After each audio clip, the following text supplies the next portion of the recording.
नमस्कार दोस्तों, आज मैं आपको धर्मराज जी और पथवारी माता की कृपा की कहानी सुनाने जा रही हूँ। प्रेम से बोलिए धर्मराज जी की जय हो, पथवारी माता की जय हो। बहुत समय पहले की बात है। एक छोटे से गांव में एक संयुक्त परिवार रहता था। इस परिवार में वृद्ध सास ससुर, बड़े बहू बेटा और छोटी बहू बेटा रहते थे। बड़ी बहू घमंडी, कठोर और ईर्ष्यालु थी, जबकि छोटी बहू सीधी साधी, धर्मपरायण और सेवा भाव में निपुण थी। उसका नाम था सरिता। सरिता हर दिन सुबह उठकर सबसे पहले आंगन में झाड़ू लगाती, तुलसी में जल चढ़ाती और फिर पथवारी माता की पूजा करती। वह हमेशा अपने कर्म में लगी रहती और सास ससुर की सेवा में तन मन से जुटी रहती।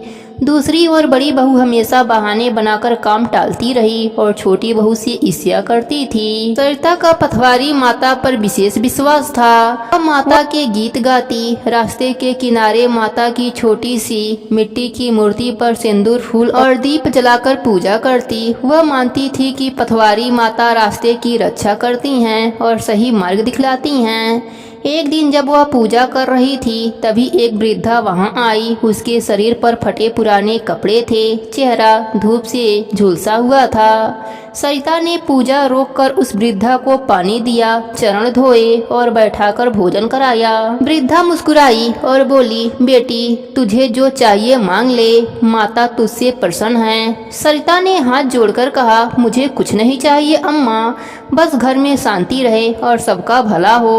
वृद्धा ने आशीर्वाद दिया और वहां से चली गईं। सरिता को क्या पता था कि वह स्वयं पथवारी माता थीं, जो उसकी भक्ति की परीक्षा लेने आई थी।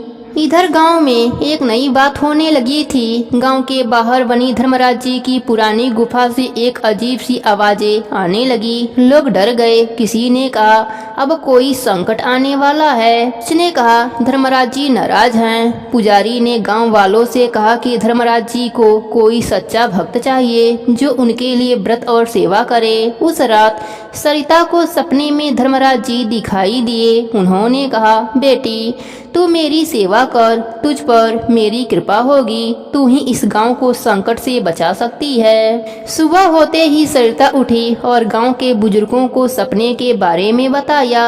सबने मिलकर उसे धर्मराज जी की सेवा का काम सौंप दिया। सरिता ने व्रत रखा, पगडंडी पर बैठकर धर्मराज जी की कथा कही, दीपक जलाए और भजन गाए। जब यह सब बड़ी बहू ने देखा तो उसे जलन हुई। वह सोचने लगी कि अगर छोटी बहू की इतनी पूजा पाठ से सब उसे पूजने लगे तो मैं क्या करूंगी। उसने छोटी बहू को नीचा दिखाने की ठानी। एक दिन बड़ी बहू ने घर का सारा अनाज कहीं छिपा दिया और सास से कहा कि छोटी बहू ने चोरी कर ली है। सास ससुर ने सरिता को बहुत डांटा। पति ने भी विश्वास नहीं किया, मगर सरिता ने कुछ नहीं कहा। उस रात फिर से पथवारी माता सपने में आई और बोली, बेटी तेरा धैर्य तुझे ऊंचा करेगा। कल जब सुबह चढ़ेगा सच सामने आएगा। सुबह हुई, गांव में हलचल मच गई। अचानक घर की छत पर एक बैल आ गया और जोर से रंभाने लगा। गांव वाले इकट्ठे हो गए। बैल नीचे आया और सीधा उस जगह गया जहां अनाज छुपाया गया था। जब लोगों ने देखा तो सच्चाई खुल गई। बड़ी बहू की पोल खुल गई और सबके सामने उसने स्वीकार किया कि उसी ने अनाज छिपाया था।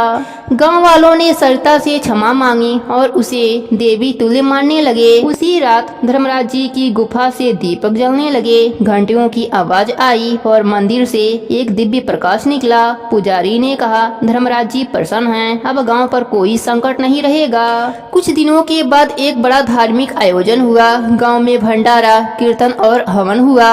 उसी रात सरिता ने ध्यान में देखा कि धर्मराज जी भैंसे पर सवार होकर आए हैं और बोले, बेटी तूने धर्म की रक्षा करी, अब से तेरे घर में कभी दुख नहीं आएगा।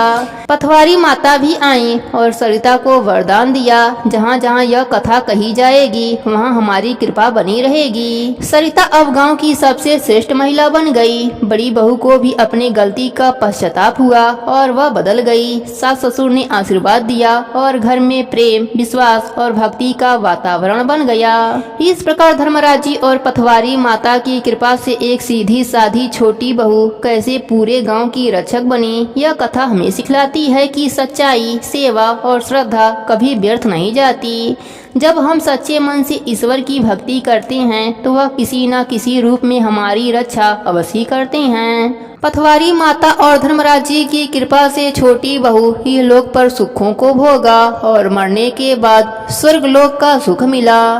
हे धर्मराज जी महाराज, हे पथवारी माता, जैसी कृपा आपने छोटी बहू पर करी वैसी ही कृपा आप अपने सभी भक्तों पर करना। कहानी अधूरी हो तो पूरी करना, पूरी हो तो मान रखना, सबके नित्य नियम और व्रत को पूर्ण करना। प्रेम से बोलिए पथवारी माता की जय हो, धर्मराज जी की जय हो।